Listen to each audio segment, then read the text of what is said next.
जब राम मंदिर के लिए जब फैसला हो रहा था तो ये क्या कहते थे कि अगर फैसला होगा तो खून की नदियां बहेंगी।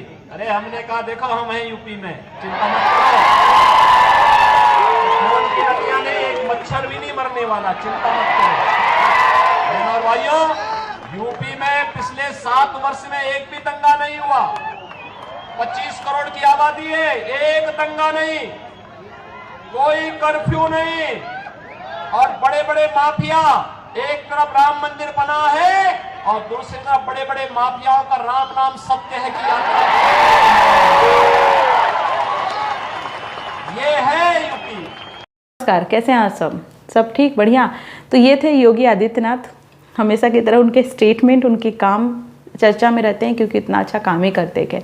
तो उन्होंने एक चीज़ बोला कि जब राम मंदिर का डिसीजन आने वाला था तब कांग्रेस का कहना था कि यूपी में खून की नदियाँ बहेगी, खून ये होगा वो होगा। तो उसमें योगी आदित्यनाथ ने बोला कि कुछ नहीं होगा क्योंकि हम हैं, बिल्कुल हम हैं। तो ये चीज़ें दिखाता है योगी आदित्यनाथ का जो एक्शन है, जो चीज़ें बोलते हैं माफियाओं के खिलाफ हो या फिर जो भी चीज़ कार्रवाई करते हैं, बहुत ही मस्त करते हैं।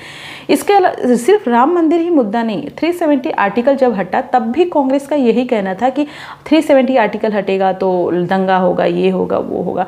मुझे लगता है कि ये सिर्फ जो घिसी पिटी चीज़ें थी वो सिर्फ कांग्रेस का ही था कि कांग्रेस नहीं चाहती थी कि मुस्लिमों का वोट बटे, और वो सिर्फ ये चाहती थी कि मुस्लिम हम इसके अगेंस्ट रहे, राम मंदिर के अगेंस्ट बोलें, उसके अगेंस्ट है, हम उसके राम मंदिर के प्राण प्रतिष्ठा में नहीं जाएंगे। तो इससे क्या होगा, उनके मुस्लिम भाई बहन, जो कांग्रेस के मुस्लिम भाई बहन है, वो खुश हो जाएंगे और इसी कारण वो प्राण प्रतिष्ठा में नहीं जाते हैं, इसी कारण वो राम मंदिर का विरोध करते हैं, इसी कारण 370 आर्टिकल का विरोध करते हैं।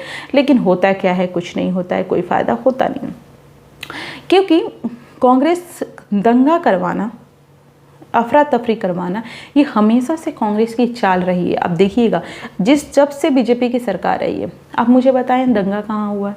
आप मुझे बताएं ऐसा कुछ भी आतंकी हमला जैसा हो जो कांग्रेस के काल में होता था, वो कहाँ हुआ? तो ये चीज़ें बताती है कि कांग्रेस हमेशा से, उसका दोहरी चरित्र है, वो दंगा करवाना, ये चीज़ें करवाना, वो उसका काम है। तो यही चीज़ें उसको लग रहा था कि ये चीज़ें हो सकती है, क्योंकि वो जिस तरीके से भटकी हुई राजनीति पे है कांग्रेस, जिस तरीके से भटकती रहती है, उससे यही लगता है कि कांग्रेस का कुछ होने वाला है नहीं। तो यही चीज़ था यूपी के जो मुख्यमंत्री हैं योगी आदित्यनाथ, जिनका काम को लेकर के वो बहुत चर्चा में रहते हैं, और इनकी ये काम वो या तो पूरा इनकाउंटर करवाना या जिस तरीके से उनकी रहते हैं दबदबा है, वो चीज़ें बहुत अच्छी लगती है कि ऐसा मुख्यमंत्री हो जिससे माफिया और जो दंगे फसाद वाले लोग हैं वो उनको डर के रहना ही पड़ेगा। और रहना, मुझे लगता है कि ऐसे मुख्यमंत्री हर स्टेट को मिलना चाहिए, ताकि वहाँ के जो गुंडेगर्दी हैं और जो चीज़ें दंगे फसादी लोग हैं उनको समझ आ जाए कि हम करेंगे तो उस पर हमको, हमारे ऊपर क्या एक्शन हो सकता है। तो ये मुझे स्टेटमेंट बड़ी अच्छा लगा, और मुझे लगता है कि ऐसा स्टेटमेंट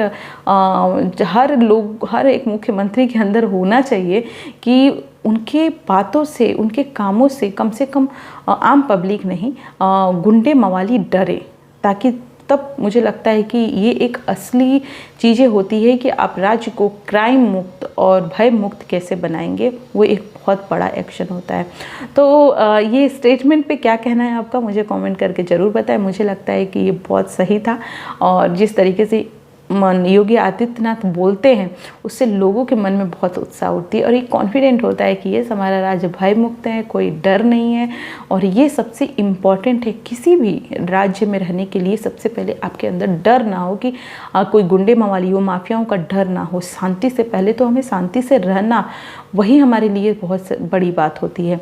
और वो मुझे लगता है कि योगी आदित्यनाथ ने बहुत अच्छे से हैंडल किया यूपी को, और आज यूपी में जितने माफिया हैं, जितने लोग हैं जिनका खात्मा हुआ है, वो बहुत ही सराहनीय है। आपका क्या क्या ख्याल है इस मामले में, करें मुझे कमेंट करके ज़रूर बताएं। थैंक यू सो मच, मिलते हैं नेक्स्ट वीडियो।